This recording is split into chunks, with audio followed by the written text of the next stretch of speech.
రాష్ట్ర ప్రభుత్వంగా మొన్ననే ముఖ్యమంత్రి గారు వచ్చినప్పుడు రాష్ట్ర పండుగగా అధికారంగా నిర్వహిస్తామని చెప్పడం అంటే ఈ ప్రభుత్వం ఏ విధంగా ఆలోచిస్తుందో.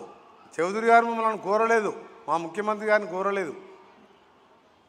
ముఖ్యమంత్రి గారు స్వయంగా నిర్ణయం తీసుకొని ప్రకటించడం నిజంగా తెలంగాణ ప్రభుత్వం ఏ విధంగా ఆలోచిస్తుందో, ప్రజల గురించి, భక్తుల గురించి, ఆత్మహత్యల గురించి ఇది ఒక ఉదాహరణ మాత్రమే. వారికి ఆ శివపార్వతుల ఆశీర్వాదాలతో పాటు ఎల్లప్పుడూ ఉండాలని భగవంతుని ప్రార్థిస్తూ ప్రతి సంవత్సరం దీపావళి అనంతరం జరిగే ఈ కోటి దీపోత్సవం మన తెలుగు నేలల ఆత్మహత్యను భక్తికి ప్రతీకగా నిలుస్తున్నది. లక్షలాది దీపాలు వెలిగించే ఈ వేడుక కేవలం దీపాల కాంతి కాదు, ఇది మన మనసులోని చీకట్లను తొలగించే జ్ఞాన దీపం. ఈ కార్యక్రమం ద్వారా సానుకూల శక్తి, సమాజంలో ఐక్యత, శాంతి మరియు మానవత విలువలను విస్తరింపజేయడమే అసలైన సందేశం. ఈరోజు ఇక్కడికి విచ్చేసిన భక్తులు ఆ పరమశివుని స్మరణతో ఎంతో ఆధ్యాత్మిక భావనలో ఉన్నారు.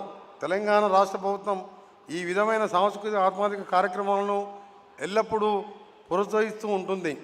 మన సాంప్రదాయాలు, సంస్కృతి, భక్తి ఉత్సవాలు కొత్త తరాలకు చేరేలా కృషి చేస్తామని ఈ సందర్భంగా మా ముఖ్యమంత్రి గారి నాయకత్వంలో మేము మంత్రులందరం కట్టుబడి ఉన్నామని ఈ సందర్భంగా మీ అందరికీ తెలియజేస్తూ, ప్రతి దీపం వెలిగించేటప్పుడు మన ఉదయంలో కూడా ప్రేమ, కరుణ, సేవ అనే 3 విలువలు పెరగాలి, జీవితంలో వెలగాలి అని మీ అందరికీ తెలియజేసుకుంటూ, సత్యం, ధర్మం, సమానత్వం, ప్రజల సంక్షేమం అదే నిజమైన ప్రజాసేవ లక్ష్యమని, ఈ పుణ్యక్షేత్రంలో మనందరం ఆ శివయ్య ఆశీస్సులు కోరుకున్నామని, మన రాష్ట్రం అభివృద్ధి చెందాలి, రైతులు సంతోషంగా ఉండాలి, యువతకు అవకాశాలు లభించాలి, ప్రతి కుటుంబం ఆనందంగా జీవించాలి.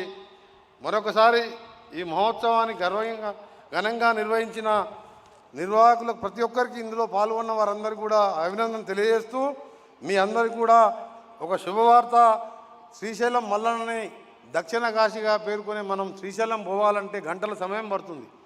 రాత్రి వేళల్లో మనం ఘాట్ రోడ్లో ప్రయాణించలేం. దాన్ని నేను R&B నేషనల్ హైవే మినిస్టర్ అయిన తర్వాత ముఖ్యమంత్రి గారు నేను పట్టుదలతోని మన్ననూరు అంటే అక్కడి నుంచి శ్రీశైలం 52 కిలోమీటర్లు ఒక ఎలివేటెడ్ కారిడార్ కావాలని కేంద్ర మంత్రి గడ్కరీ గారిని కలిసి కోరగానే వారు స్పందించి శాంక్షన్ చేయడం, అది DPR స్టేజ్లో ఉన్నది. ఒక 6 మాసాల్లోనే టెండర్ పిలిచే కార్యక్రమం చేస్తూ శ్రీశైలం వెళ్ళి రావాలంటే ఉదయం పోయి సాయంత్రం వరకు హైదరాబాదు 3 గంటల జర్నీ తగ్గుతుంది. రాత్రి వేళలో కూడా ఫ్లైఓవర్ మీద ఒకటే ఫ్లైఓవర్, దాన్ని కూడా శాంక్షన్ చేపించడం జరిగిందని చెప్పి శివయ్య భక్తులకు మరొకసారి తెలియజేసుకుంటూ, మీ అందరికీ కూడా ఆ ఆలోచన ఎట్లొచ్చిందంటే గడ్కరీ గారిని రోజు కలిసి హైదరాబాద్ విజయవాడ హైవే 8 లేన్గా చేయాలి,